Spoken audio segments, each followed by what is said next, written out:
Adani Enterprises subsidiary AMG Media is acquiring 100% stake in Vishwa Pradhan Commercial.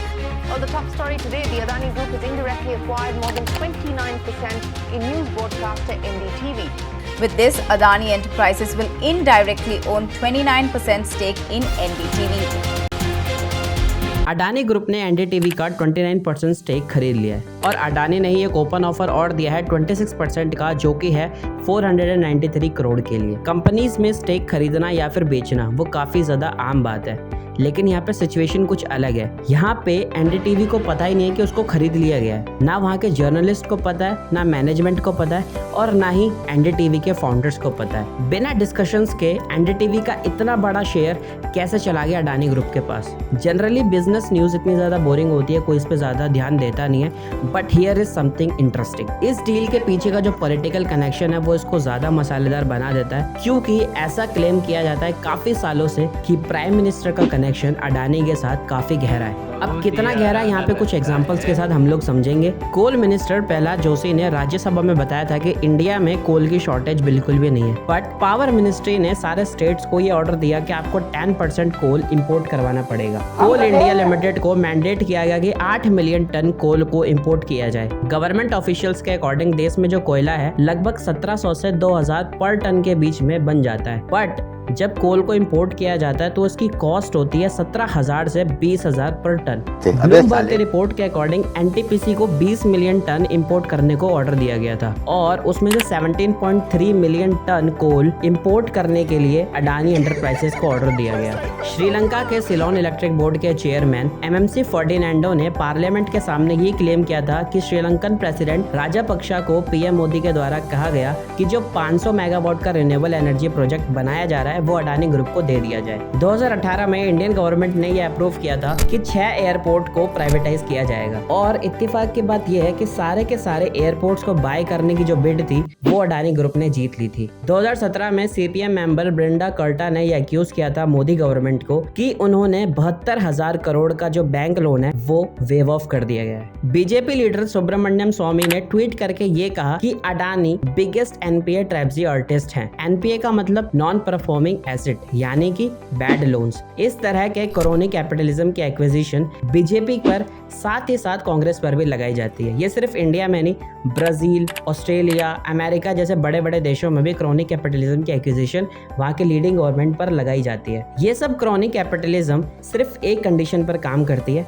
तुम मुझे चंदा दो मैं तुम्हें धंधा दूंगा। यानी कि जो इंडिविजुअल इन पार्टीज को चंदा देती है वो उनको कुछ फेवर्स देते हैं। इसमें कुछ फेवर्स ये हैं कि उनका बैंक लोन वेव ऑफ कर दिया जाता है, टैक्स कट कर दिए जाते हैं, इजी लोन्स प्रोवाइड कर दिए जाते हैं उन लोगों को। इंडियन एक्सप्रेस की रिपोर्ट के अकॉर्डिंग आरबीआई ने स्टेट किया था कि बैंक्स ने 11.68 लाख करोड़ के जो बैंक लोन्स थे उन सबको वेव ऑफ कर दिया गया है और ज्यादातर ये सारे के सारे वेव ऑफ्स 2014 से 2015 के बीच में लाए गए हैं, जिस टाइम पे मोदी गवर्नमेंट लीडिंग गवर्नमेंट में आई थी। अब आप लोग ये सोच रहे होंगे कि इतनी इंपॉर्टेंट न्यूज हमारे बीच में आती क्यों नहीं है? Because thanks to our media कि ये सिर्फ और सिर्फ हिंदू, मुस्लिम और पाकिस्तान जैसी खबरों को ज्यादा टेलीविजन पर कास्ट करते हैं और जो एक्चुअल न्यूज होती है उनको कभी भी नहीं दिखाया जाता है। इन सब चैनल्स के बीच में एनडीटीवी एक क्रूशियल रोल निभाता है, जो कि अपने चैनल्स पर बेरोजगारी, जॉब्स और एजुकेशन से रिलेटेड न्यूज को टेलीकास्ट करता है। बट ये सारे के सारे न्यूज चैनल्स सिर्फ अपोजिशन को ही क्रिटिसाइज करते रहती है, बट एनडीटीवी में ये सारी की सारी चीजें नहीं दिखाई जाती है। ये लीडिंग गवर्नमेंट को ज्यादा क्रिटिसाइज करते हैं। आप एनडीटीवी और बाकी न्यूज चैनल्स को भी कंपेयर कर सकते हैं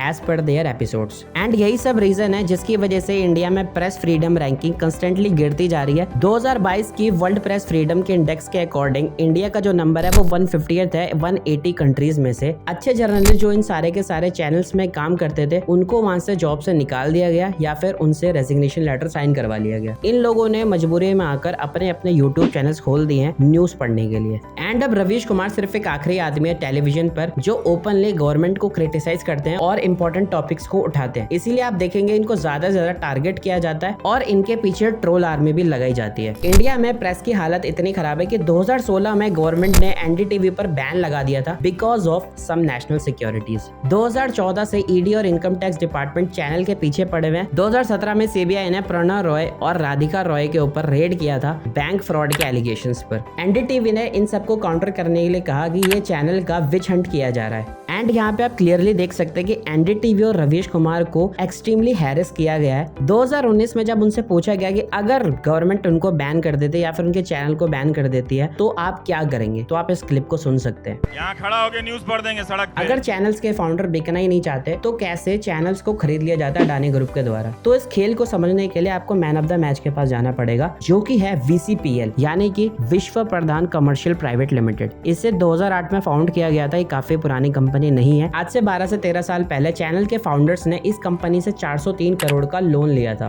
बट ये लोन चैनल के फाउंडर के नाम पर नहीं, एक कंपनी के नाम पर लिया गया था जिसका नाम है RRPR यानी कि राधिका रॉय और प्रणय रॉय। इन्हीं के नाम पे एक कंपनी भी स्टैब्लिश करी गई थी। इस लोन की खास बात यह है कि ये लोन इंटरेस्ट फ्री था। फाउंडर्स ने इस लोन में कुछ वारंट जारी करे थे और उसमें यह कहा गया था कि VCPL कभी भी इस लोन को कन्वर्ट करवा के RRPR के 99.99% स्टेक ले सकती है।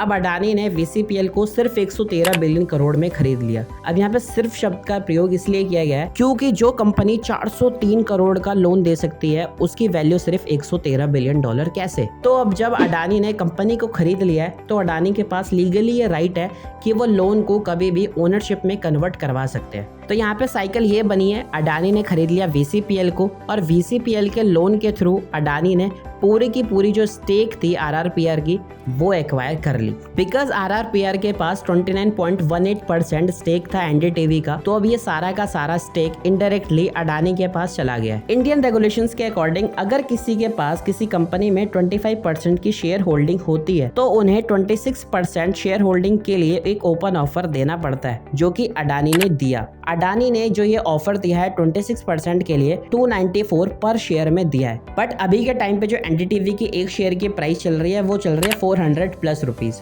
और जो अडानी का ओपन ऑफर है वो तो 294 रुपीज का है। तो वो कौन इंडिविजुअल होगा जो अपना इतना बड़ा स्टेक बेचेगा अडानी को इतने बड़े लॉसेस में। और अगर अडानी के पास कहीं ना कहीं से 26% स्टेक आ जाता है तो अडानी एनडीटीवी का मेजॉरिटी शेयर होल्डर बन जाएगा और कंपनी का सारा कंट्रोल वो अडानी के पास आ जाएगा। तो अब देखने की बात ये होगी कि अडानी को इतना बड़ा स्टेक कौन बेचता है, ये तो हमको वक्त ही बताएगा। और ऐसी वीडियोस देखने के लिए चैनल को लाइक एंड सब्सक्राइब जरूर करिए। थैंक यू करिए, थैंक यू करिए, थैंक यू।